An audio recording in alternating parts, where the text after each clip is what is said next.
AGM में मौजूद captain of industries and business leaders एवं अन्य डिग्निटीज, जिसमें संजीव मेहता जी बोल रहे थे, no problem in Hindi, I can speak in Hindi, no problem. Sanjeev Mehta ji जिसमें बोल रहे थे, मैं बहुत ही गौर से उनकी बातों को सुन रहा था। एक तो हमारी डिफेंस मिनिस्ट्री की जितनी भी अचीवमेंट्स थी उसके बारे में तो उन्होंने पूरी जानकारी आपको दे ही दी, लेकिन उसके पहले आपने देखा होगा कि मेरे बारे में भी कुछ उन्होंने कुछ अच्छी अच्छी बातें कही हैं।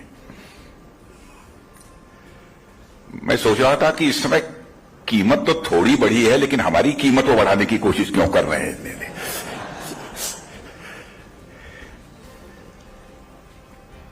सचमुच मुझे इस फिक्की के 95th एजीएम में पार्टिसिपेट करने में बेहद खुशी हो रही है, और यहां पर इंडस्ट्री कैप्टन्स और बिजनेस लीडर्स मौजूद हैं।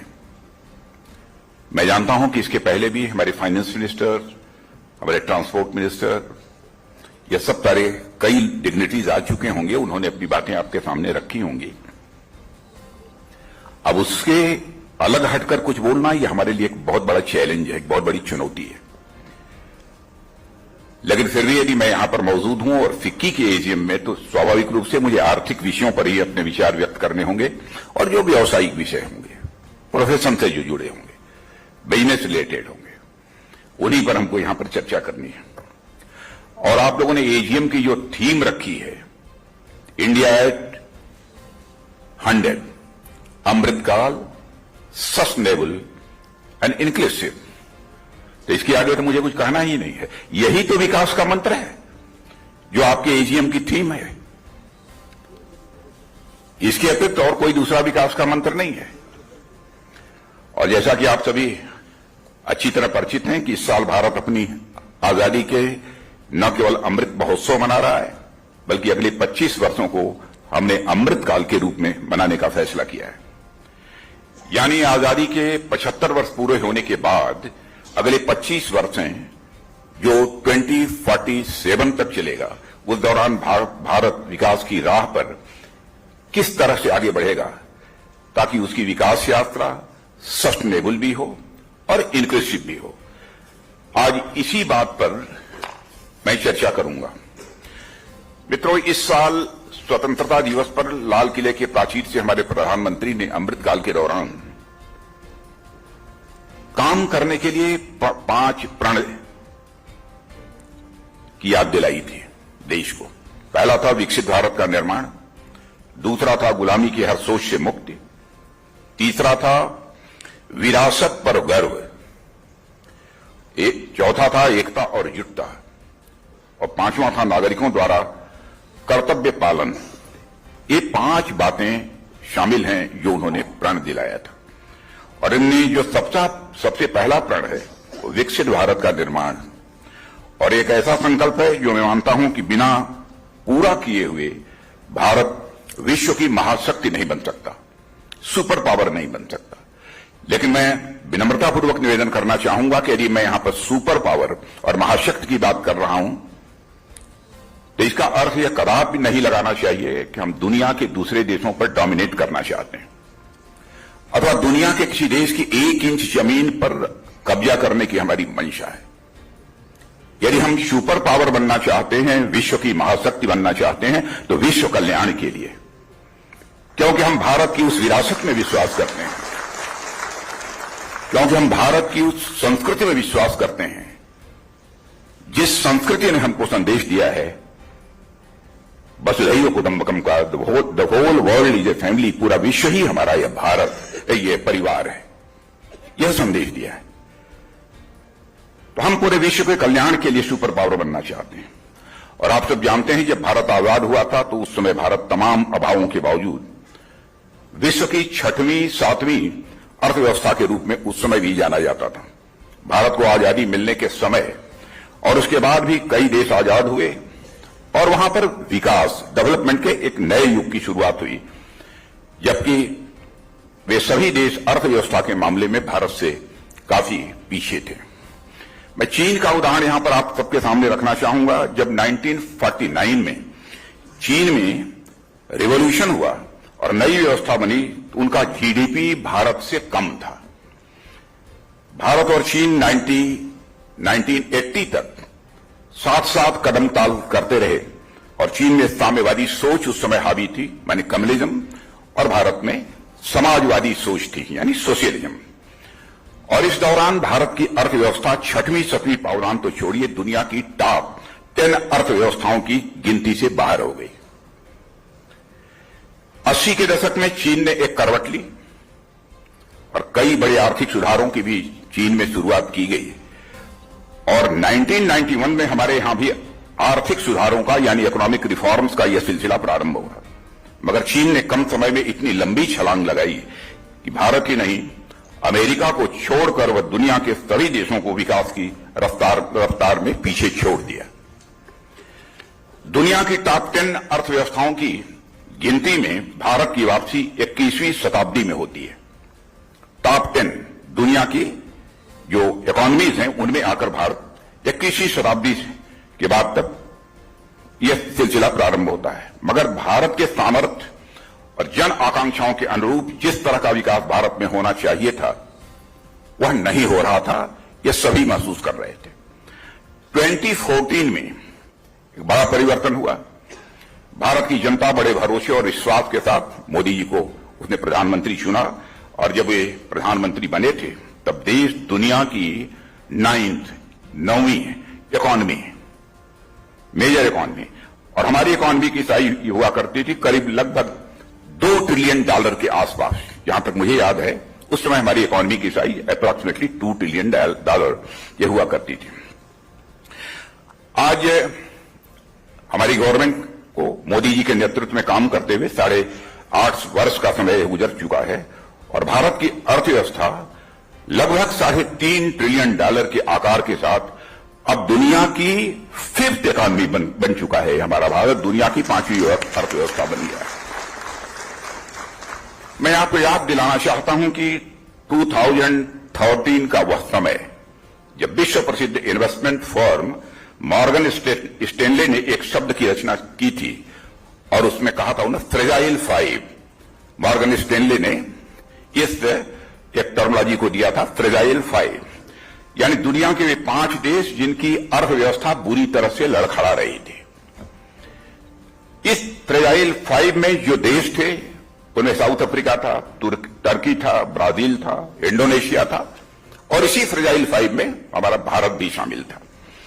आज 9 साल के बाद में तो आप भी कॉन्फिडेंस के साथ कह सकते हैं कि अब हमारा भारत फ्रेजाइल 5 की कैटेगरी से निकलकर अब फेबुलस 5 में आकर खड़ा हो गया है।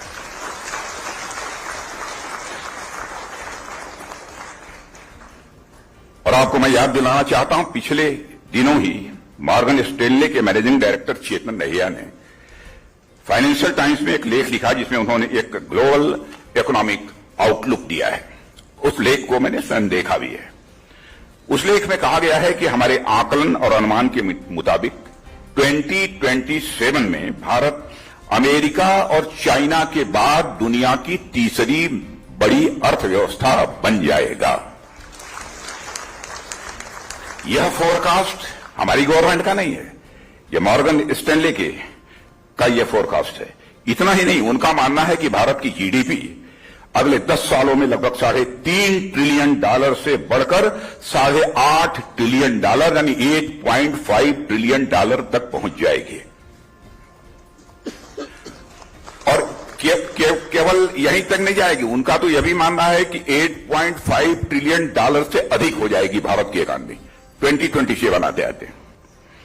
मित्रों, इससे साफ यह पता चलता है कि आज भारत 2013-14 की निराशा और अंधकार के माहौल से अब तो भारत हमारा निकल चुका है और दुनिया के लिए आशा और विश्वास का एक केंद्र बन गया है। यानी सिर्फ 8.5 वर्षों में भारत की अर्थव्यवस्था लगभग दोगुनी हो गई और 4 पायदान की छलांग लगाकर टॉप 5 इकोनॉमीज में हमारा यह भारत शामिल हो गया। पिछले 8.5 सालों में प्रधानमंत्री मोदी के नेतृत्व में कई प्रोसीजरल और स्ट्रक्चरल रिफॉर्म्स भी हुए हैं, जिसने भारत के विकास की राह में एक बड़ी छलांग लगाने के लिए भारत को तैयार किया है।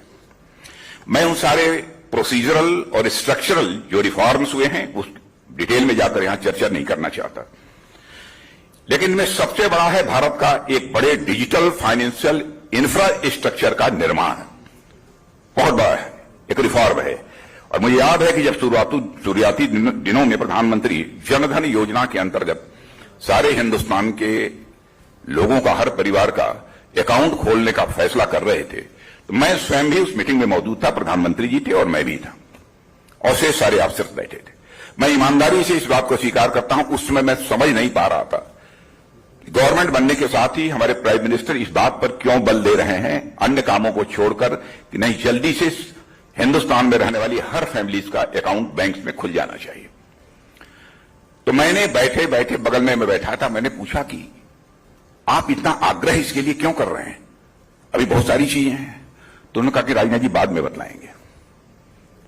और आपने देखा होगा कि जो यह काम किया है उसमें हम सोचते थे कि इससे गरीबों का क्या लाभ होने वाला है, मगर 46 करोड़ खाते अकाउंट खोले गए और हर गरीब का बैंक खाता खोला गया, और बैंक खाते को आधार और मोबाइल से भी लिंक किया गया, इसकी आपको जानकारी है। और एक ऐसी ट्रांसपेरेंट व्यवस्था बना दी गई जिसमें गरीबों के साथ उसकी सब्सिडी और अन्य भी जो सहायताएं होती हैं, राहत जो उनको दी जाती है, भ्रष्टाचार वहां समाप्त हो गया और पैसे की भी भारी बचत हुई। मित्रों, कभी कभी का प्रायः करप्शन की चर्चा होती है, भ्रष्टाचार की चर्चा होती है। शायद आपको याद दिलाया था कि नहीं दिलाया था, हमारे राजीव गांधी जी ने इस संबंध में चिंता व्यक्त की थी। मैं उनकी नीयत पर कोई क्वेश्चन मार्क नहीं लगाना चाहता हूं, और न तो मैं किसी फॉरवर्ड प्राइम मिनिस्टर के इंटेंशन पर कभी क्वेश्चन मार्क लगाता हूं। यह हमारा स्वभाव है, यह हमारी प्रकृति है।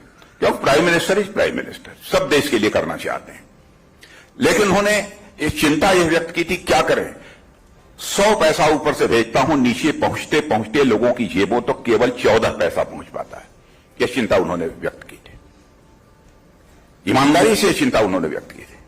लेकिन आज यह मैं कह सकता हूं कि सिस्टम में थोड़ा बदलाव लाने के कारण यदि 100 पैसा ऊपर से चलता है तो 100 का 100 पैसा गरीबों की अथवा हिंदुस्तान की नागरिकों की जेब में पहुंचता है। यदि हम करप्शन को मिनिमाइज करना चाहते हैं, मैं रूट आउट करने की बात नहीं करता हूं, करप्शन रूट आउट करने का जहां तक प्रश्न है, जब तक संस्कारों में परिवर्तन नहीं होगा, जब तक सोच में परिवर्तन नहीं होगा, तब तक करप्शन रूट आउट नहीं हो सकता। केवल सिस्टम में बदलाव लाकर करप्शन को रूट आउट नहीं किया जा सकता। उसके लिए मन एलिवेटेड होना चाहिए, मन बड़ा होना चाहिए, यानी व्यक्ति स्पिरिचुअल होना चाहिए। केवल जो बैठकर पूजा करता है, मंत्र पढ़ता है, वही स्पिरिचुअल नहीं है। स्पिरिचुअल की धारणा हमारी थोड़ी सबसे अलग है। मैं मानता हूं जो मन से बड़ा है, सोच में बड़ा है, वही स्पिरिचुअल है।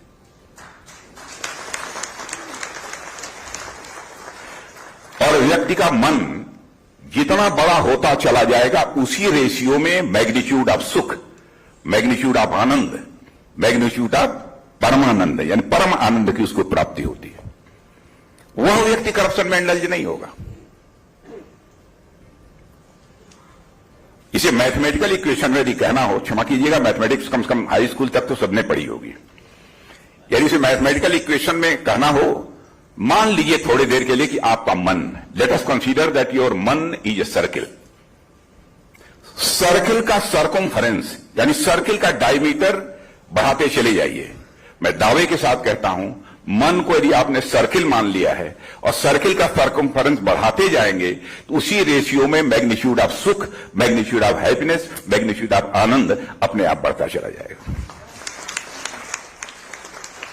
मैथमेटिकल इक्वेशन में यदि मुझे कहना हो तो मैं कह सकता हूं, सर्कमफरेंस ऑफ मन is directly proportional to the magnitude of सुख, सर्कमफरेंस ऑफ मन is directly proportional to the magnitude of आनंद, circumference of man is directly proportional to the परमानंद। परमानंद आज मैं कह सकता हूं कि आज हमारे भारत का गरीब, यह केवल अकाउंट होल्डर ही नहीं है, बल्कि मैं कह सकता हूं कि वह आज भारत की इकोनॉमी में स्टेक होल्डर बन चुका है। और यह है हमारी इंक्लूसिव पॉलिसीज का परिणाम। बहुत सारी चीजें और जो गरीबों के लिए हुई हैं, उस डिटेल में नहीं जाना चाहता हूं, क्योंकि बहुत लोग इसके पहले भी आ चुके हैं। सब सारी बातें आवास की, जल की, बिजली की, यह सब बहुत सारी जो इसेंशियल नीड्स होती हैं हर मनुष्य की, उसके बारे में चर्चा किया होगा। एक समय था जब भारत में साधारण आदमी के लिए अपना व्यवसाय शुरू करना यह कोई आसान काम नहीं हुआ करता था। हमारे प्रधानमंत्री ने यहां देश में ईज ऑफ डूइंग बिजनेस को बढ़ावा दिया। वहीं छोटे कारोबारियों के लिए भी वे प्रधानमंत्री मुद्रा योजना लेकर आए। और प्रधानमंत्री मुद्रा योजना के बारे में पहले बहुत शिकवा शिकायतें होती थी, लेकिन आज मैं कह सकता हूं कि इसमें 50,000 से 10 लाख तक के कर्ज लोगों को दिए गए। हमारी सरकार ने भारत के आम नागरिकों की नीयत और कार्य क्षमता पर भरोसा किया है। और आप आंकड़े देखिए, मुद्रा लोन के माध्यम से जो छोटी छोटी राशियां दी गई, उनमें नॉन परफॉर्मिंग एसेट यानी एनपीए जिसे कहते हैं की संख्या 7 सालों में केवल 3.3% रही। जो मुद्रा लोन दिए गए उनमें एनपीए केवल 3.3% रहा है। माने ईमानदारी से लोगों ने उसको वापस किया है।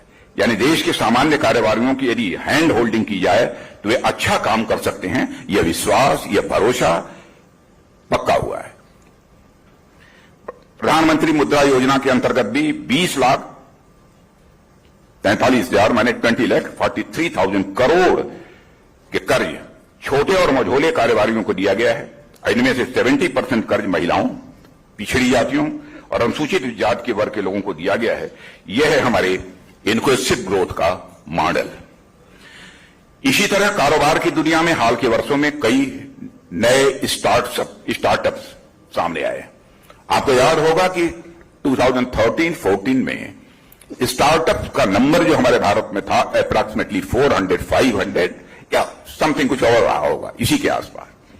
लेकिन आज आप सीना ठोक कर कह सकते हैं कि इन 7-8 वर्षों के अंदर भारत में मोर देन 80,000 स्टार्टअप्स हो गए हैं। More than 80,000। और इनमें से 20,000 तो सिर्फ 2021 में रजिस्टर्ड हुए। और आज इनमें से मोर देन 107 यूनिकॉर्न, मैं तो देख रहा हूं हर वीक यूनिकॉर्न भारत में तैयार हो रहे हैं, जिनकी कैपिटल अप्रॉक्सीमेटली $1 बिलियन से अधिक होती है। अब आज यदि मैं आपके सामने बोल रहा हूं, 107 तो 10 दिन, 15 दिन, 20 दिन पहले का आंकड़ा है। आज कहीं 110 और 115 के आसपास न यूनिकॉर्न भारत में पहुंच गए हैं। मित्रों, जब देश की आर्थिक समृद्धि बढ़ती है तो विदेशों से भी खूब इन्वेस्टमेंट आता है। भारत यदि कमजोर होगा तो दुनिया के दूसरे देशों से इन्वेस्टमेंट भी नहीं आएगा। और आप कह सकते हैं कि आज एफडीआई एक साल में $83 बिलियन आज तक कभी नहीं आई। और फॉरेन एक्सचेंज रिजर्व, भारत का विदेशी मुद्रा भंडार, वह अप्रॉक्सीमेटली $561 बिलियन से भी अधिक हो गया है। आप में से कई लोगों को यह याद होगा कि 1991 में भारत का विदेशी मुद्रा भंडार इतना खाली हो गया था कि देश का सोना हमको गिरवी रखने की नौबत आ गई थी। मॉर्गेज किया था हम लोगों ने अपना गोल्ड। और वह दिन था और आज का यह दिन है। यह दिन है भारत एक नए स्वाभिमान के साथ नई संभावनाओं की दस्तक दे रहा है। $3 ट्रिलियन की अर्थव्यवस्था बनने में भारत को 1991 से लेकर 31 ईयर्स लग गए। केवल $3 ट्रिलियन की इकॉनमी बनने में भारत को 31 ईयर लगे। मगर अगले $3 ट्रिलियन यानी अगले 7 वर्षों में ही इसमें जुड़ने जा रहा है, केवल 7 वर्षों में। और इसकी पूरी संभावना अब हमें दिख रही है। पिछले 7-8 सालों में आप देखेंगे कि हमारे देश ने अपने पोटेंशियल को फिर से रियलाइज किया है और उसके सहारे नए लक्ष्य की ओर भारत ने तेजी के साथ बढ़ना प्रारंभ किया है। सरकार ने ऐसे ऐसे कदम उठाने प्रारंभ किए हैं जो किसी देश की इकॉनमी को मजबूत करने वाले होते हैं। सरकार ने देश के शिक्षित, स्वस्थ और टेक्निकली अवेयर और कॉम्पिटेंट और डाइवर्स स्किल्ड सेट्स संपन्न ह्यूमन रिसोर्स पर ध्यान दिया और उसके लिए जितना मैक्सिमम इफर्ट किया जा सकता है हमारी गवर्नमेंट ने वो इफर्ट किया है। आप लोगों ने नेशनल एजुकेशन पॉलिसी 2020 देखी होगी, उसमें एक तरफ फॉर्मल एजुकेशन तो दूसरी तरफ शिक्षा की शुरुआत में ही वोकेशनल एजुकेशन, साथ ही इंडस्ट्री और एकेडमिया के कोलैबोरेशन का भी प्रोविजन उस नई एजुकेशन पॉलिसी में आपको देखने को मिलेगा। इसी तरह शारीरिक और मानसिक स्वास्थ्य को मानव संसाधन के रूप में बहुत ही महत्वपूर्ण मानते हुए नई शिक्षा नीति में इस बात पर ही विशेष ध्यान दिया गया है। नए नए आईआईटीज खोले जा रहे हैं, आईआईएम्स खोले जा रहे हैं, पॉलिटेक्निक कॉलेजेस खोले जा रहे हैं। यह सिलसिला लगातार तेजी के साथ आगे बढ़ रहा है। मेडिकल कॉलेज स्थापित किए जा रहे हैं और हमारी गवर्नमेंट का यह संकल्प है कि हम भारत में वही स्थिति देखना चाहते हैं कि हिंदुस्तान का एक भी जिला ऐसा शेष न बचे जहां पर कि कम से कम एक मेडिकल कॉलेज कोई न हो जाए। इस संकल्प के साथ गवर्नमेंट काम कर रही है। मेडिकल सीट्स भी बढ़ी हैं, इस बात की भी आपको अनएक्सपेक्टेड, यहां फिगर हमारे पास नहीं है। पहले कोई कल्पना नहीं कर सकता था कि इतने कम समय में मेडिकल कॉलेज में नंबर ऑफ सीट्स इतनी बढ़ जाएंगी, इतने मेडिकल कॉलेज खुल जाएंगे। और कई महत्वपूर्ण कदम सरकार ने उठाए हैं जो देश में स्किल्ड ह्यूमन रिसोर्स का एक रिलायबल सोर्स बनाए, यह हम गवर्नमेंट की कोशिश है। इसी प्रकार किसी इकॉनमी को आगे ले जाने में कैपिटल का क्या महत्व होता है उससे आप परिचित हैं और हमने उस पर भी पर्याप्त ध्यान दिया है। अनेक कारणों से कई बार मार्केट में कैपिटल स्कैर्सिटी उत्पन्न हो जाती है और एक बार मार्केट में कैपिटल की कमी हो जाती है तो वह केवल तात्कालिक नुकसान ही नहीं होता है, बल्कि वह इन्वेस्टमेंट को डिप्रेस करके लॉन्ग टर्म नुकसान में उसे बदल देता है। 2014 में मित्रों, 2014 में अनेक बैंक एनपीए और घाटे के बोझ तले दबे हुए थे और वे नए लोन देने की स्थिति में दूर दूर तक नहीं थे। शिकायतें लोगों की मिलती थी कि हमको बैंक से लोन नहीं मिल रहा है। ऐसी समस्याओं से निपटने के लिए भी सरकार ने कई रिफॉर्म्स किए हैं। सारे रिफॉर्म्स की यहां पर चर्चा नहीं करूंगा। हमने मजबूती से कदम उठाकर कुछ बैंकों को आपस में मर्ज भी किया है, कुछ बैंकों के प्राइवेटाइजेशन की ओर बढ़ते हुए हम उन्हें नया जीवन देने का प्रयास भी कर रहे हैं। गवर्नमेंट ने पब्लिक सेक्टर बैंक्स को कैपिटलाइज करके भी उन्हें पुनर्जीवित करने का एक बहुत ही महत्वपूर्ण और सराहनीय काम किया है। जो बैंक अब तक कहीं एनपीए या फिर इसी तरह के अन्य कारणों से नुकसान में चल रहे थे, हमने उनका पुनरुद्धार किया है और आज बैंक्स मार्केट में भली भांति लोन्स उपलब्ध कराने की स्थिति में आ गए होंगे। मैं समझता हूं कि इस समय कठिनाई नहीं आ रही होगी क्योंकि बहुत सारे इंडस्ट्री कैप्टन्स, बिजनेस से रिलेटेड लोग हमसे मिलते हैं। अभी तक ये शिकायत किसी ने नहीं की, लेकिन आज के कुछ वर्षों पहले इस प्रकार की शिकायत लोगों के द्वारा हमको सुनने को मिलती थी। अभी हाल में ही हमने देखा कि क्रेडिट ऑफटेक में भी बहुत रिमार्केबल सुधार हुआ है, क्रेडिट ऑफटेक में। और साथियों, देश की इकॉनमी को मजबूत करने के लिए टेक्नोलॉजी एक महत्वपूर्ण कंपोनेंट है, इसे सभी स्वीकार करेंगे और इसको बढ़ावा देने के लिए भी हमारी गवर्नमेंट ने कई काम किए हैं। उदाहरण के लिए हमारे जो रिसर्च एंड डेवलपमेंट एस्टेब्लिशमेंट्स हैं, चाहे वह सीएसआईआर हो चाहे डीआरडीओ हो, हमने उनमें बड़े स्तर पर रिफॉर्म्स लाने की भी कोशिश की है। मैं उस डिटेल में नहीं जाना चाहूंगा कि चाहे सीएसआईआर हो अथवा डीआरडीओ हो, उसमें हमने मेजर रिफॉर्म्स क्या क्या किए हैं क्योंकि उसमें लंबा समय लगेगा।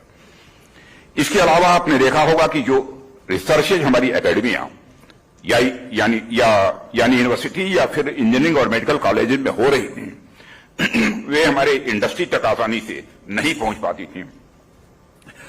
इन दोनों के बीच जो लिंकेज होना चाहिए था वह लिंकेज भी नहीं था। ऐसे में रिसर्च इंस्टीट्यूशंस में जो रिसर्च एंड डेवलपमेंट हो रही थी उनको इंडस्ट्री में अप्लाई करने में काफी कठिनाइयां पैदा होती थी। नतीजा यह होता था कि दोनों ही पार्टीज के विकास में बाधा आती थी। हमने इन दोनों के बीच के गैप को कम करने या बीच के गैप को समाप्त करने की कोशिश की ताकि लैब और इंडस्ट्री के बीच की दूरी को पूरी तरह से कम कर दिया जाए और यह दोनों ही पक्षों के लिए एक विन विन सिचुएशन है। साथियों, इकॉनमी को मजबूत करने में मार्केट एक्सेस की निश्चित ही बड़ी ही महत्वपूर्ण भूमिका होती है। बिजनेस पर्सन्स इसके बारे में सुनना भी ज्यादा पसंद करते हैं और आप लोग अवगत होंगे कि हमारी इंडस्ट्रीज को अपने देश में मार्केट उपलब्ध कराना हमारी आत्मनिर्भरता के कमिटमेंट का एक बहुत ही यह महत्वपूर्ण हिस्सा है। हमने अपनी डोमेस्टिक इंडस्ट्री के लिए डोमेस्टिक मार्केट को अनफेयर फॉरेन कंपटीशन से प्रोटेक्ट करने का भी प्रयास किया है। साथ ही साथ हम अपने डोमेस्टिक बिजनेस को बाहर देशों से भी मार्केट एक्सेस दिलाने का प्रयास कर रहे हैं ताकि वे बाहर भी मार्केट कैप्चर कर सकें। और हमने मार्केट इंटीग्रेशन पर भी ध्यान दिया है जिसका लाभ देश के हर कोने में रहने वाले लोगों को स्वाभाविक रूप से मिल रहा है। साथियों, मैं देश का रक्षा मंत्री हूं, जैसा संजय जी ने बतलाया, इसलिए कुछ बातें डिफेंस इंडस्ट्री के बारे में कहना चाहूंगा, लेकिन मैं सोच रहा हूं कि कहूं क्या। सब नेताजी ने सब बतला दिया है। अब उन्होंने बतला दिया किस तरीके से हम लोगों ने एयरक्राफ्ट कैरियर के बारे में टाटा और एयरबस ने मिलकर जो प्लांट लगाने जा रही हैं, क्या क्या होगा उसकी जानकारी आप सबको है, इसलिए नहीं जाना चाहूंगा। और एक तो फैसला कर लिया है 68 टोटल बजट का 68% बिल्कुल इंडिजिनस प्रोक्योरमेंट होगा, पूरी तरह 68% पूरी तरह से इंडिजिनस होगा। और इसमें भी 25% प्राइवेट इंडस्ट्री से होगा। उस पर भी प्रतिबंध लगा दिया है कि ये 25% वो प्राइवेट इंडस्ट्री से होगा, ये भी तय कर लिया है। और आगे कुछ और करने वाले हैं, लेकिन अगला बजट पेश होने वाला है इसलिए भी नहीं बताएंगे। आगे कुछ और करने वाले हैं। और जब मैं अपने इंडस्ट्री लीडर से मैं मिलता हूं तो अब यहां भी कुछ एक दो चार लोग मुझे दिखाई दे रहे हैं जो एसआईडीएम में आते हैं, तो मुझे तो अच्छा ही अच्छा कहते हैं, लेकिन मैं जानता हूं कि इंडस्ट्रियलिस्ट और किसी से डरे अथवा डरे, लेकिन राजनाथ सिंह से नहीं डर सकता। खुलकर बात। और हमारी गवर्नमेंट ने ये जो भी हमारे बिजनेस लीडर्स हैं उनके साथ खुली बातचीत की है, खुलकर सीधा संवाद किया। हमारे प्राइम मिनिस्टर के संबंध में भी मैं कहना चाहूंगा। तो इस दृष्टि से हम लोगों ने और हमने दुनिया की एडवांस टेक्नोलॉजी प्राप्त करने के लिए कई भी प्रयास किए हैं। इसमें फॉरेन डायरेक्ट इन्वेस्टमेंट के नॉर्म्स को भी सिंप्लीफाई किया है, जिसकी जानकारी आपको है। यह पहले यहां पर 49% हुआ करता था और फिर अब उसको बढ़ाकर ऑटोमेटिक रूट से 74% कर दिया है और गवर्नमेंट रूट के द्वारा 100% कर दिया है, एफडीआई है। इससे इंडिया में एम्प्लॉयमेंट जनरेशन बढ़ने का रास्ता खुल रहा है और डिफेंस से जुड़ी कैपिटल या क्रिटिकल टेक्नोलॉजी प्राप्त करने का रास्ता भी पहले से आसान हो रहा है। सरकार ने defence research and development budget का 1/4 हिस्सा industry led research and development को डेडिकेट करने का फैसला कर लिया है। ऐसे कदम भी प्राइवेट प्लेयर्स को डिफेंस सेक्टर में आने के लिए स्वाभाविक रूप से प्रोत्साहित कर रहे हैं। और इसके अतिरिक्त हमारी डोमेस्टिक इंडस्ट्री की भागीदारी बढ़ाने के लिए सरकार ने डिफेंस के कैपिटल एक्विजिशन का, मैंने आपको बताया कि एक निश्चित हिस्सा तय कर दिया है कि हम उसका जो इंडिजिनस प्रोक्योरमेंट करेंगे, इसके बारे में आपको जानकारी दी दी। हमारी सरकार वर्ष 2025 तक डिफेंस प्रोडक्शन को $20 बिलियन से बढ़ाकर $22 बिलियन करने के लिए अथक प्रयास कर रही है और मैं कॉन्फिडेंस के साथ बतलाना चाहता हूं इस टारगेट को हम अचीव करेंगे।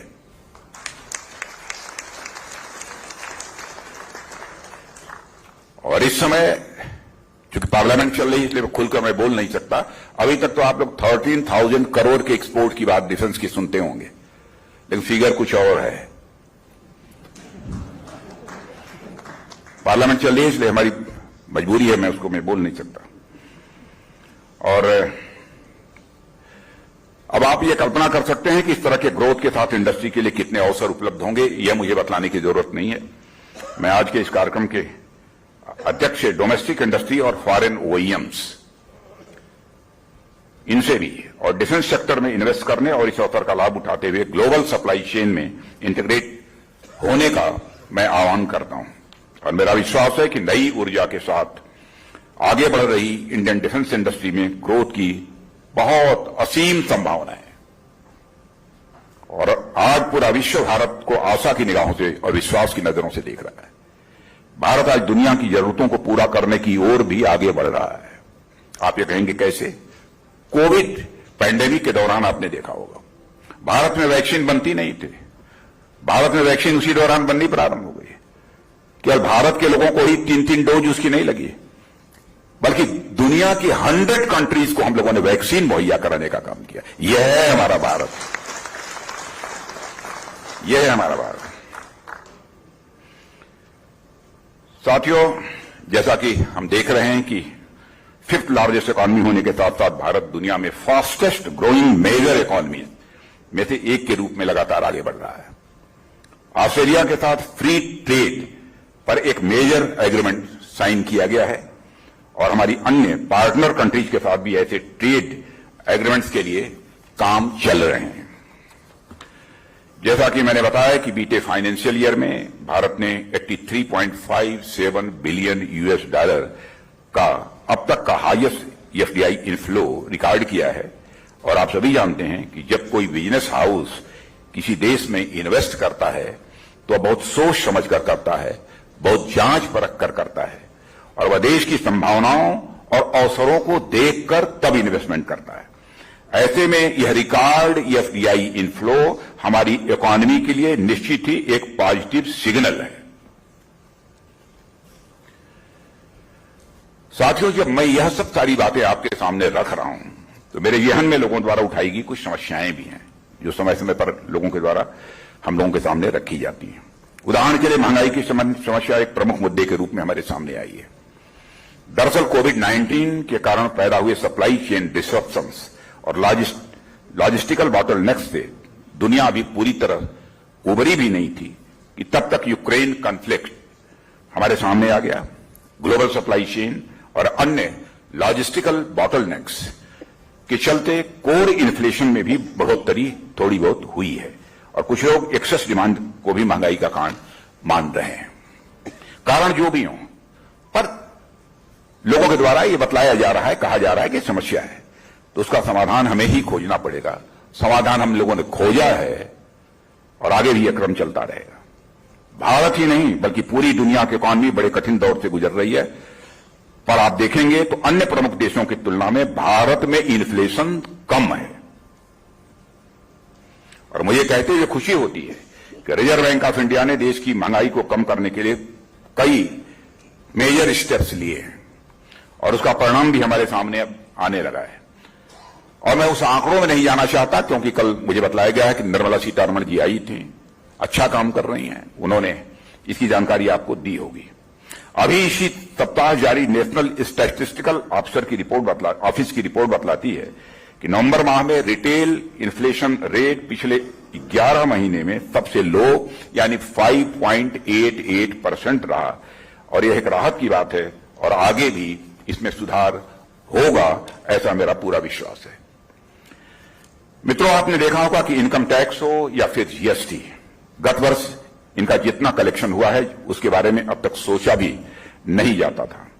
जब मैं यहां टैक्स कलेक्शन की बात कर रहा हूं तो यह अपने आप में कोई लक्ष्य नहीं है, बल्कि यह लोकहित की पूर्ति का साधन है। टैक्सेशन जनहित के कार्यों को संपन्न करने का एक जरिया होता है। दुनिया भर में आने वाली मंदी की संभावना भी हमारे लिए एक बड़ी समस्या का कारण है। इसके लिहाज से भी हम तैयार हैं और आवश्यक कार्रवाई इस दृष्टि से हम कर भी रहे हैं।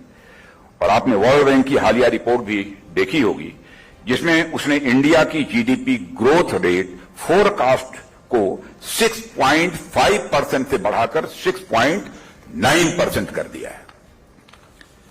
और इसी तरह ग्लोबल और डोमेस्टिक लेवल पर नई नई इन्वेस्टमेंट हो रही हैं। डिफेंस के क्षेत्र में भी देखें तो अभी हाल में ही, जैसा अभी मेहता जी ने भी चर्चा किया कि टाटा एयरबस द्वारा बड़ोदरा में एक नया प्लांट लगाया जा रहा है और उसमें ट्रांसपोर्ट एयरक्राफ्ट तैयार होंगे और इन सबसे उम्मीद है कि भारत की ग्रोथ रेट को भविष्य में और अधिक मजबूती मिलेगी। साथियों, विभिन्न इंफ्रास्ट्रक्चर जैसे roads, railways, airports, ports, shipping infrastructure का निर्माण सरकार की सर्वोच्च प्रायोरिटीज में से यह सब हैं, यह सब सारी चीजें। प्रोडक्शन लिंक्ड इंसेंटिव स्कीम्स के चलते प्राइवेट इन्वेस्टमेंट भी बढ़ा है जो अर्थव्यवस्था में डिमांड को मजबूत करेगा। किसानों के डायरेक्ट इनकम सपोर्ट की हमें चर्चा करना, किसानों को डायरेक्ट इनकम सपोर्ट, प्रधानमंत्री किसान एवं अन्य इनकम सपोर्ट इंटरवेंशंस का उद्देश्य जानबूझ की चर्चा कर रहा हूं, क्योंकि इनका पर्पज केवल एक ही है कि प्राइवेट कंजम्पशन एक्सपेंडिचर को फिर से पटरी पर लाया जाए। केवल पर्पज यही है। और इन सभी प्रयासों के चलते हमारी डोमेस्टिक डिमांड, चाहे वह इन्वेस्टमेंट से संबंधित हो या वह कंजम्पशन से संबंधित हो, उसमें तेजी से बढ़ोतरी भी हो रही है और हमने पैंडेमिक के बाद भी वी शेप्ड रिकवरी की है। यह केवल मैं नहीं कह रहा हूं, दुनिया के माने जाने जो अर्थशास्त्रियों की रिपोर्ट भी इसे स्वीकार करती है। इंफ्रास्ट्रक्चर और लॉजिस्टिक्स पर जिस तरह से ध्यान केंद्रित किया जा रहा है, उससे सप्लाई साइड में आने वाली बाधाओं को निजात मिलेगी ही नहीं, बल्कि मिलनी प्रारंभ हो चुकी है। क्या करिश्मा हो रहा है मुझे बतलाया गया, कल नितिन जी भी आए थे। कहां हमारी रोड्स पहले 5 kilometre, 6 kilometre, 7 kilometre per day बनती थी, आज हमारी 40 किलोमीटर पर डे हमारी रोड्स का निर्माण हो रहा है। मित्रों, हमारी इकॉनमी की मजबूती के लिए शुभ संकेत है और मैं हमारी बिजनेस कमेटी से को आश्वस्त करना चाहता हूं कि आगे आने वाला जो समय है हमारे बिल्कुल अनुकूल है और हमें पूरे जोश खरोश के साथ आगे बढ़ने की जरूरत है। मित्रों, जिन बातों में अभी जो मैंने उल्लेख किया है, मेरा मानना यह है कि उनका कुछ कारणों के चलते कुछ लोग विरोध भी करते हैं। कुछ बातों का लोगों ने जीएसटी का विरोध किया, पीएलआई स्कीम का विरोध किया, कृषि सुधारों का भी विरोध किया। मेरा यह मानना है कि यह विरोध के नाम पर विरोध का सिलसिला भी बंद होना चाहिए, क्योंकि यह हेल्दी डेमोक्रेसी के अच्छे लक्षण नहीं है। होना चाहिए, विरोध होना चाहिए, विरोध करने की भी एक सीमा होती है। आर्थिक क्षेत्र में तो पिछले 7-8 वर्षों में काफी प्रगति हुई है साथियों, पर मैं मानता हूं कि मोदी जी के नेतृत्व में देश में सांस्कृतिक पुनर्जागरण की भी एक शुरुआत हुई है और आज हमारा देश गुलामी की मानसिकता को छोड़कर हमारे सांस्कृतिक गौरव की पुनर्स्थापना कर रहा है। अभी हाल में ही हमने अंग्रेजों के जमानों से चले आ रही राजशाही मानसिकता को त्याग कर राजपथ का नाम बदलकर कर्तव्य पथ कर दिया है। इस पर भी डिबेट हो रही थी, क्यों कर दिया कर्तव्य पथ। और इंडिया गेट पर नेताजी सुभाष चंद्र बोस की एक भव्य प्रतिमा भी लगा दी है, ताकि नेताजी से लोग प्रेरणा लेकर अपने कर्तव्यों का पालन करें, चाहे कितना भी बड़ा जोखिम क्यों न उठाना पड़े, चाहे कितनी भी बाधाएं क्यों न आए, हम अपने कर्तव्य का पालन करेंगे और लक्ष्य की प्राप्ति करेंगे। यह मैसेज उनके जीवन से मिलता है। हाल ही में समाचार पत्रों में भी पढ़ा होगा कि हमारी भारतीय नौसेना, इंडियन नेवी के एक जहाज इस पर की अंग्रेजी कुछ सिंबल्स बने हुए थे, निशान बने हुए थे, और भारत के युद्ध पोतों पर अब सेंट जॉर्ज का क्रॉस नहीं लगता है, बल्कि भारतीय नौसेना के छत्रपति महाराज शिवाजी की मुहर से प्रेरित अब वहां पर सिंबल लगाया जाता है। उसको भी बदल दिया। कुछ बातें करूंगा तो लोग कहेंगे कि सेकुलर हैं कि कम्युनल हैं, क्या कहेंगे भगवान जाने, मैं नहीं जानता हूं। लेकिन सांस्कृतिक विरासत को सुरक्षित रखना यह हमारा संकल्प है, यह हमारा कन्विक्शन है।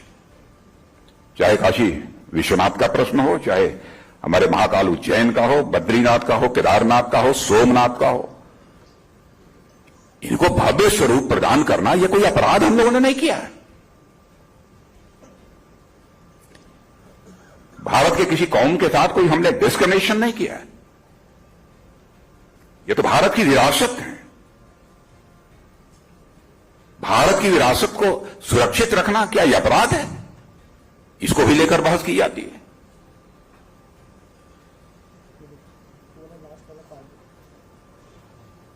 और अंग्रेजों के जमाने से चले आ रहे सैकड़ों कानूनों को समाप्त कर दिया हम लोगों ने, जो पुराने पड़ गए थे, जिनका कोई रेलेवेंस नहीं रह गया था।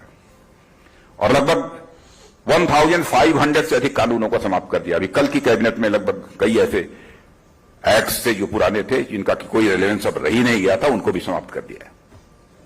छोटे छोटे मामलों में उठाकर जेल में बंद कर देना। अब आप जानते हो कि छोटी छोटी चीजों में इसका कोई औचित्य नहीं है। अब एक सिलसिला इसमें सेना के बारे में भी चला है, थोड़ा सा हटकर बातें उससे मैं कर रहा हूं। लेकिन मित्रों, मैं संसद में कह चुका हूं, इसलिए मैं आपसे कह रहा हूं, नहीं तो वह बातें नहीं बोलूंगा जो कि मैंने संसद में नहीं कही है। चाहे गलवान हो तो तवांग, हमारी सेना ने जिस शौर्य और पराक्रम का परिचय दिया है,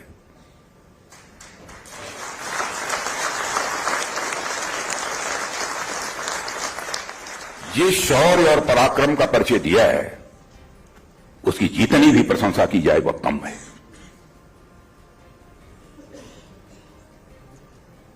मैं बहुत ही विनम्रतापूर्वक निवेदन करता हूं कि हमने भी कभी किसी अपोजिशन के लीडर के इंटेंशन पर कभी क्वेश्चन मार्क नहीं लगाया। पॉलिसीज को लेकर हमने डिबेट किया।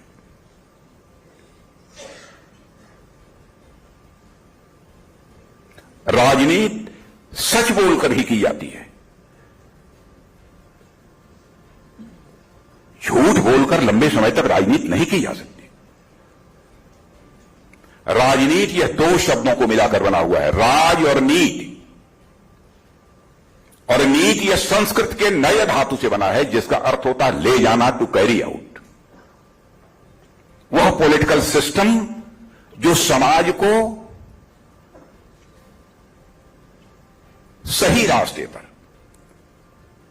आगे ले जाने का काम करे, उसे ही हम राजनीति कहते हैं। हर समय राजनीति में किसी के इंटेंशन पर संदेह करना क्यों सब, इसका कारण मुझे समझ में नहीं आता। चाहे गलवान हो तो तामांग हो, मैं स्वयं ही पहले कल्पना नहीं कर सकता था कि क्या इस प्रकार का करिश्मा हमारी सेना कर सकती है। जितनी भी प्रशंसा की जाए वह कम है।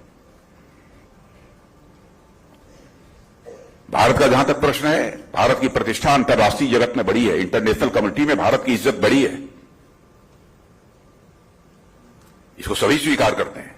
मैं डिफेंस के मामलों में प्रायः मेरा भी विदेशों में जाना होता है, जाता हूं तो हमारी भी वहां प्रेसिडेंट, प्राइम मिनिस्टर सभी से बातचीत होती है, मिलती है। मिस्टर बाइडेन से भी मिला। मैं कह सकता हूं कि वहां के प्रीमियर्स, वहां के हेड ऑफ द स्टेट, पहले होम मिनिस्टर के रूप में भी जाता था मैं, सरफेस ट्रांसपोर्ट मिनिस्टर भी रहा हूं जिसमें अटल जी ने शुरुआत की थी यह हाईवे बनाने की, तो मैं ही मिनिस्टर बना था, उसमें भी मैं जाता था। लेकिन आज जो भारत के बारे में उनकी धारणा मैं सुनता हूं, यह और कभी कोई हेड ऑफ स्टेट यह कह देता है कि your prime minister is commanding very high reputation among the international community, तो यह सुनते ही हमारा सीना चौड़ा हो जाता है।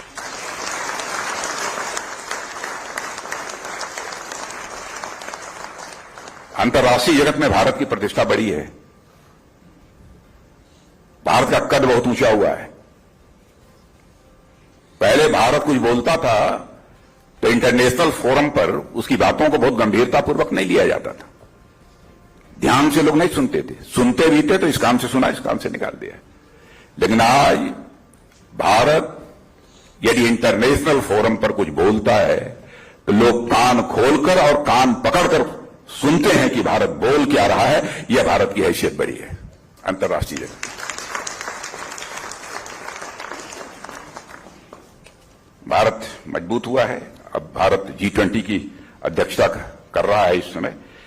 वसुधैव कुटुंबकम और विश्व कल्याण के भाव से प्रेरित हमारे प्रधानमंत्री ने इन G20 आयोजनों के माध्यम से कोरोना के संकट से अभी तक जो देश उबर नहीं पाए हैं, उन देशों के साथ आर्थिक और मानवीय विकास के भारतीय संकल्प को साझा करने का फैसला किया है इस G20 सम्मेलन में। अब भारत विश्व मंच पर एजेंडा सेटिंग करने का काम कर रहा है। पहले भारत का रोल नहीं था, एजेंडा सेट करने का काम इंटरनेशनल फोरम पर भारत कर रहा है। इन G20 आयोजनों की theme one earth, one family, one future है, जिसके माध्यम से एक विकास की इंक्लूसिव और डिसाइसिव रोड मैप तय किया जाएगा। साथियों, हमारा देश 2047 में अपनी आजादी के 100 वर्ष पूरे करने जा रहा है। यह 100 साल पूरे देश के लिए होंगे जिसमें हम सब शामिल हैं। उस 100 वर्ष के उपलक्ष्य में आप सभी ने अपने सामने क्या संकल्प लिए, क्या लक्ष्य तय किए, उसका एक रोड मैप आप भी बनाएं, क्योंकि फिक्की बहुत ही हाईली रिप्यूटेड एक ऑर्गेनाइजेशन है। आप भी इसके बारे में तय करें कि आगे का क्या लक्ष्य होना चाहिए और उस गवर्नमेंट को बताएं, गवर्नमेंट का मार्गदर्शन आप करें।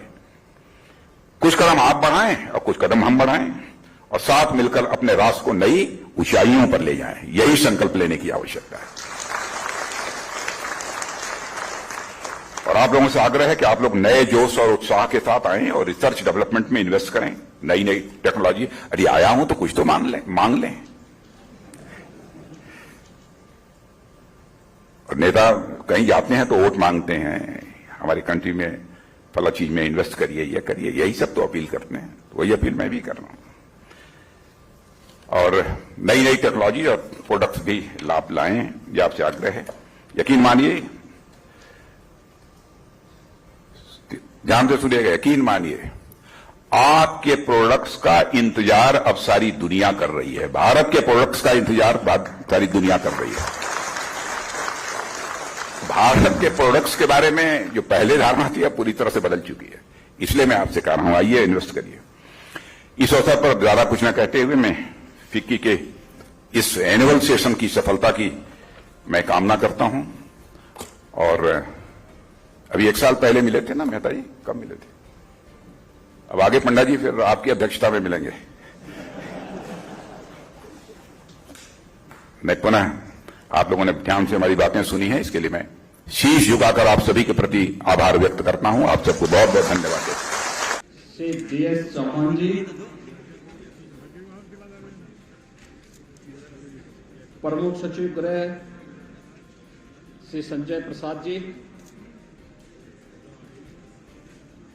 अपर पुलिस महानिदेशक PAC, आज के इस समारोह में उपस्थित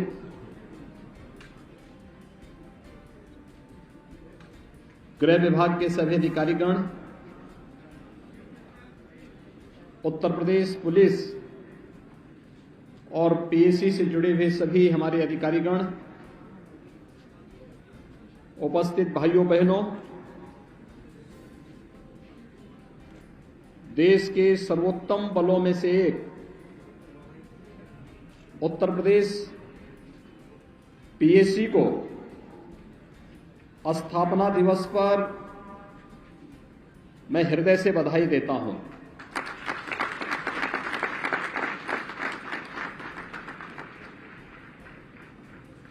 उत्तर प्रदेश PAC बल ने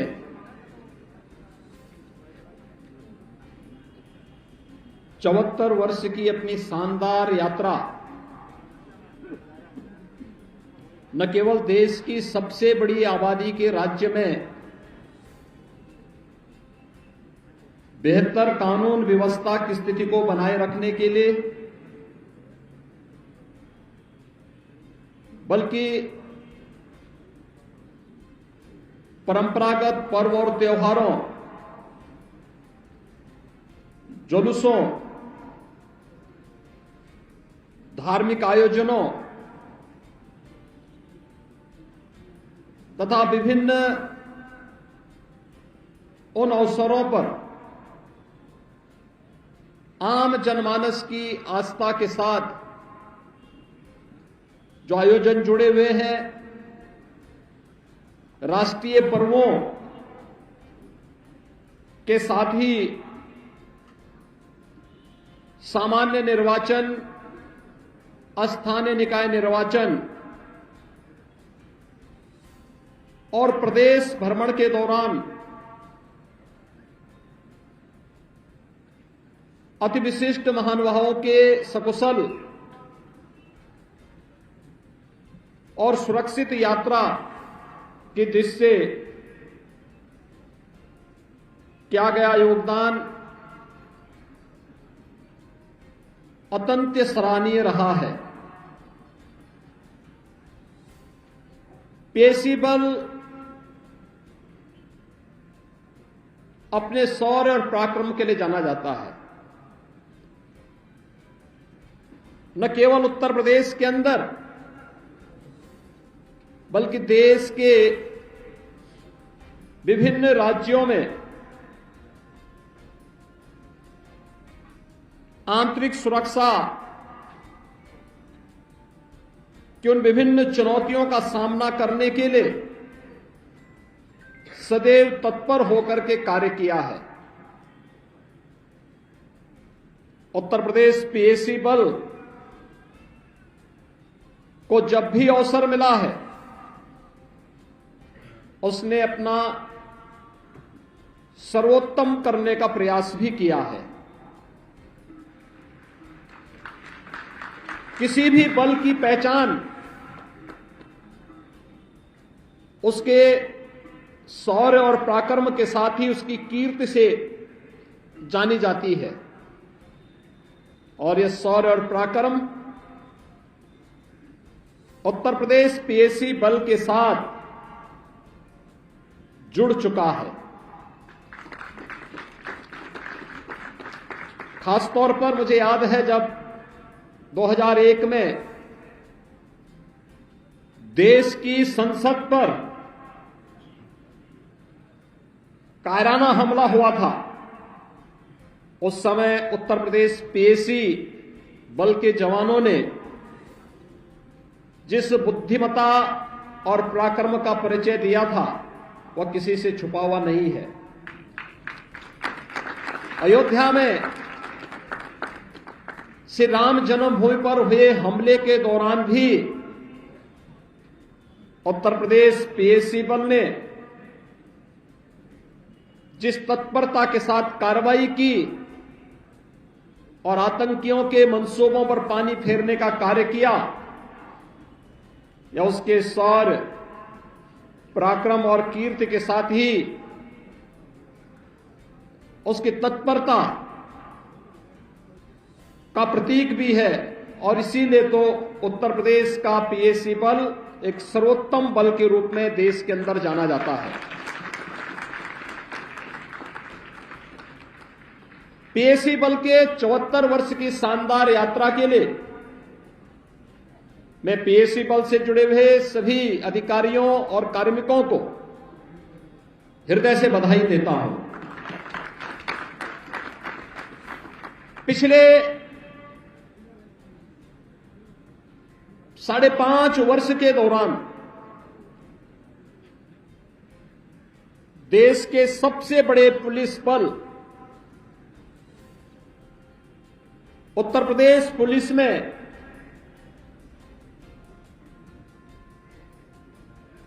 1,60,000 से अधिक भर्तियों की प्रक्रिया को पूरी ईमानदारी और पारदर्शी तरीके से संपन्न करने के साथ ही उनकी अच्छी ट्रेनिंग हो, ट्रेनिंग की क्षमता को दोगुना करने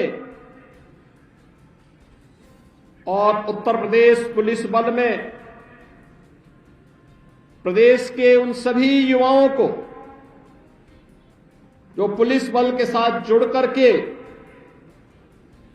प्रदेश की सुरक्षा और कानून व्यवस्था में अपना योगदान देना चाहते हैं, उन सभी युवाओं को एक बेहतर अवसर भी प्रदेश के अंदर प्राप्त हुआ है। 46 ऐसी कंपनियां जो किन्हीं कारणों से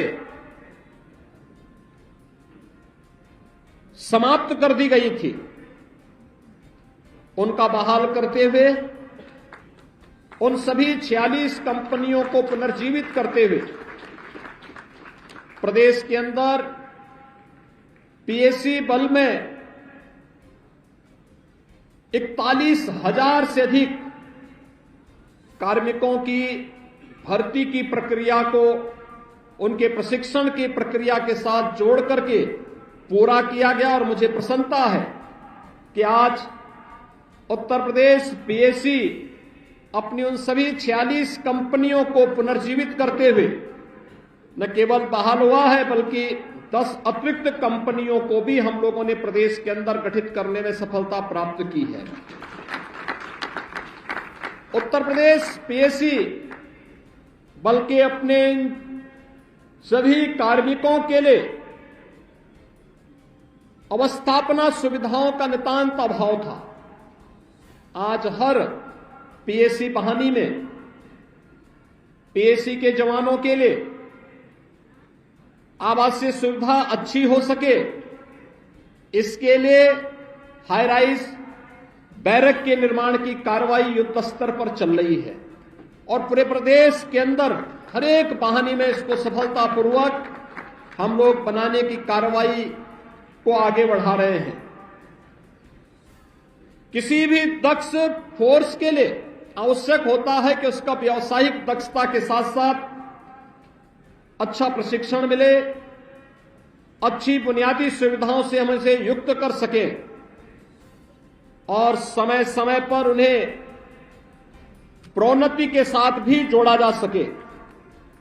और मुझे प्रसन्नता है कि जहां उत्तर प्रदेश पीएसी बल ने प्रदेश के अंदर इन सभी कार्यक्रमों को सफलतापूर्वक आगे बढ़ाने के लिए हम लोगों ने पीएसी के अंदर प्रदेश के अंदर न केवल 184 निरीक्षकों, 3772 उप निरीक्षकों को हम लोगों ने पदों में वृद्धि करके उनके प्रमोशन की कार्रवाई को सुचारू ढंग से आगे बढ़ाने के लिए एक व्यवस्था दी है, बल्कि प्रदेश के अंदर विभागीय प्रोन्नति के अंतर्गत 257 उप निरीक्षक, 3030 मुख्य आरक्षी, 11184 आरक्षियों को प्रोन्नति प्रदान भी की गई। आज मैं कह सकता हूं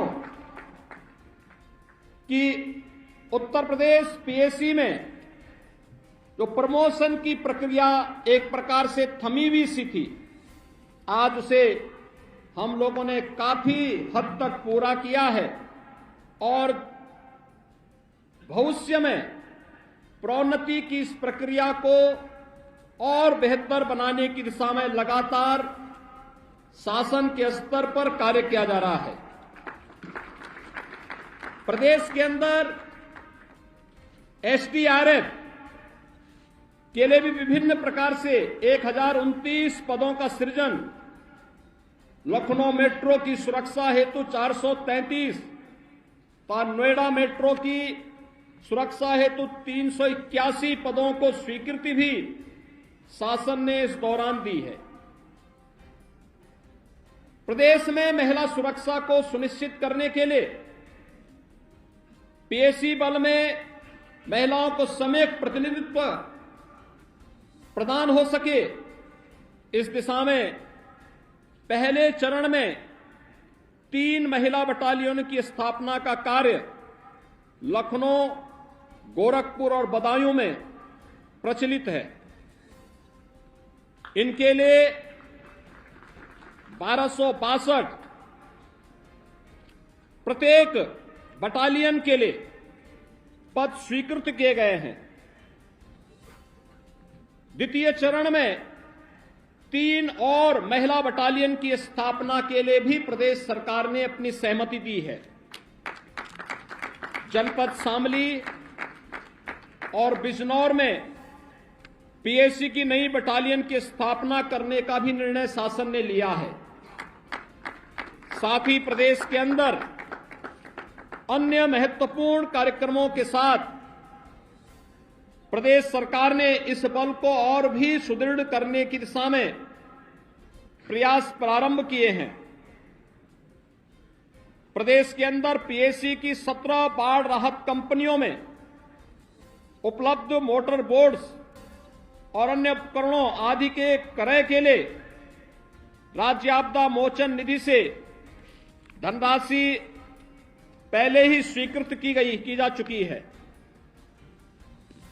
यूपी 112 परियोजना में पायलट ड्राइवर के रूप में 1231 पीएसी कर्मी लगाए गए हैं, जो अपराध नियंत्रण और पीड़ित को त्वरित सहायता प्रदान करने में अपना योगदान दे रहे हैं।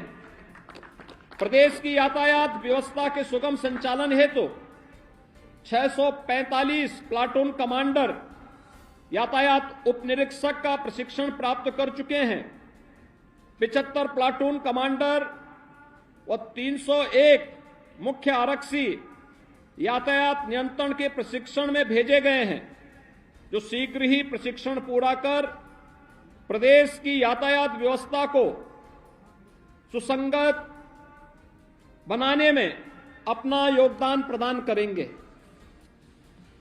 इसी प्रकार से सुरक्षा विभाग, एसटीएफ, एटीएस, एसएसएफ में पीएसी के जवान अपनी सेवाएं दे रहे हैं। विभिन्न महत्वपूर्ण प्रतिष्ठानों और न्यायालयों की सुरक्षा हेतु गठित एसएसएफ के भी 90% जवान पीएसी से ही प्रतिनियुक्ति पर भेजे गए हैं। प्रदेश के कारागारों की सुरक्षा व्यवस्था को और सुदृढ़ करने के उद्देश्य से पीएसी बल से 997 कार्मिकों को कारागार विभाग में जेल वार्डन के पद पर भी प्रतिनियुक्ति पर भेजा गया है। राष्ट्रीय और अंतर्राष्ट्रीय स्तर पर खेलों में पहली बार पुलिस को बढ़ावा देने के लिए प्रथम चरण में 534 कुशल खिलाड़ियों की भर्ती की स्वीकृति हमारी सरकार ने दी है, जिसकी चयन की प्रक्रिया अतिशीघ्र पूर्ण कर ली जाएगी। पीएसी बल के योग्य और श्रेष्ठ खिलाड़ियों एवं प्रशिक्षकों को पुलिस महानिदेशक का प्रशंसा चिन्ह प्रदान किए जाने की व्यवस्था भी की गई है। आवासीय और अनावासीय भवनों के निर्माण के लिए भी चिकित्सीय व्यवस्था को और सुदृढ़ करने और पीएसी बल को सर्वोत्कृष्ट बनाने की दिशा में शासन ने पीएसी के सभी मदों और शीर्षकों में बजट की वृद्धि की है।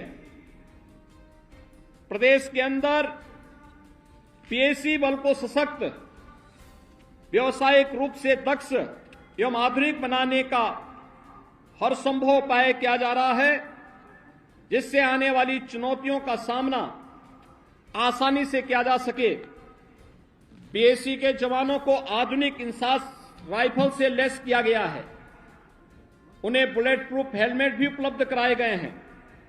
बुलेट प्रूफ जैकेट उपलब्ध कराने के लिए तेजी से कार्रवाई वर्तमान में प्रचलित है और मैं इस बात के लिए आज आश्वस्त करता हूं कि राज्य सरकार अपने सभी जवानों के हितों को सदैव शीर्ष प्राथमिकता में रखते हुए आपकी दक्षता, गुणात्मकता व कल्याण के साथ ही उनके मनोबल को ऊंचा उठाने के लिए सदैव पूरी तत्परता के साथ कार्य करेगी। मैं एक बार फिर से उत्तर प्रदेश पीएसी बल को स्थापना दिवस के अवसर पर हृदय से बधाई देता हूं और अपनी शुभकामनाएं देता हूं कि जो एक विशिष्ट पहचान उत्तर प्रदेश पुलिस बल का पीएसी बल का रहा है, वो अपने शौर्य से, अपने पराक्रम से, अपने अनुशासन से और अपनी कीर्ति से उसे सदैव बनाए रखते हुए और भी अच्छा करने का प्रयास करेगी। एक बार फिर से मैं स्थापना दिवस के अवसर पर पीएसी के सभी कार्मिकों को हृदय से बधाई देता हूं। जय हिंद।